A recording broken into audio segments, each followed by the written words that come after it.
Hi, and welcome back to another segment. This one is called Give and Receive because I'm going to talk to you a little bit about in relationships and friendships and family ships about how giving and receiving is very vital to the survival of the relationship.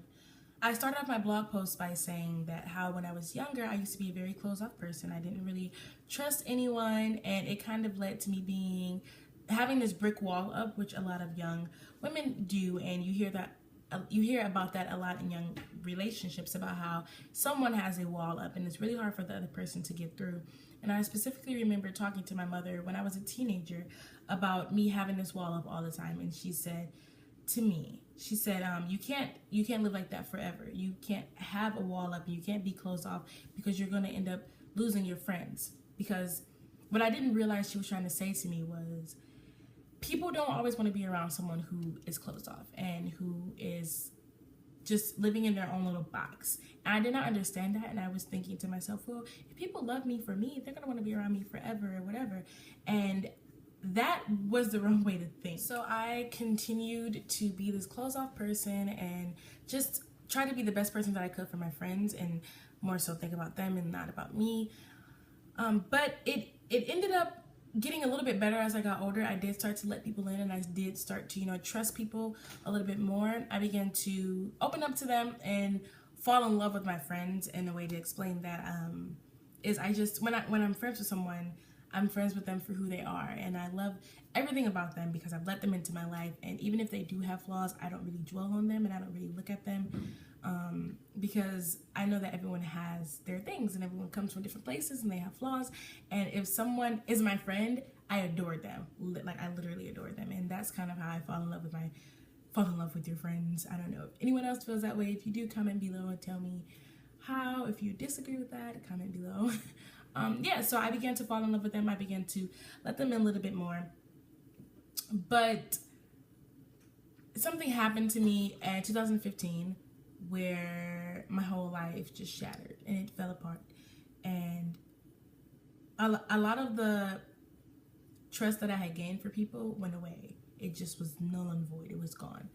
And I didn't know how to deal with it.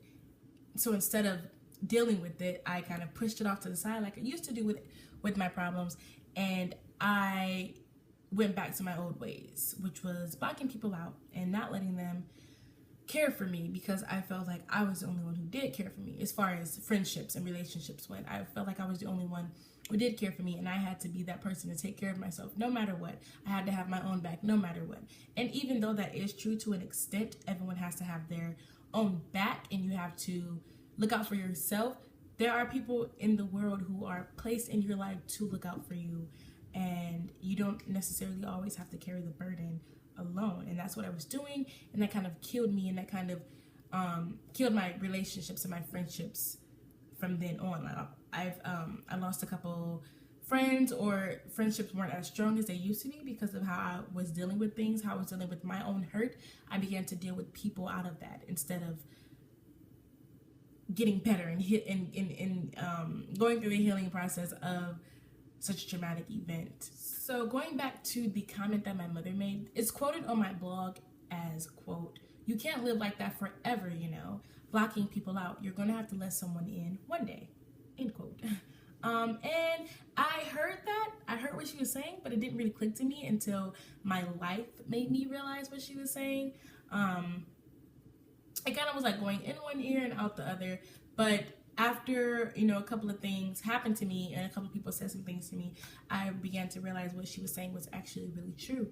A little while ago, I had a conversation with a friend who told me that they felt unappreciated, I guess, or unloved kind of, because I would listen to them and listen to their problems, listen to their life, but I wouldn't really tell them the deep things about me or like what was going on in my head. And they felt like I didn't trust them completely because I wouldn't tell them these things, which is completely understandable, and I totally understand why. And I completely understand why they felt that way. And I'm saying all that to say this. You cannot have a relationship that is not give and take. You can't have a friendship that is not give and take. Everything you give, and you give some to them, they give some to you. You're taking, you're giving, and so are they. And I just wanted to remind you that if you have been going through things like that, any situations that have broken your trust, just try to reevaluate your life and see where your real friends are. Only you know who belongs in your life. And if you don't, pray about it and God will tell you. But yeah, that's basically what I wanted to say in this post, is you have to give and you have to receive in order to have a healthy relationship. And I just wanted to remind you of that, share a personal story, and I really hope that this helps someone. If it does help you, comment, subscribe, share the video, share the blog. Thank you so much for watching and have a good day.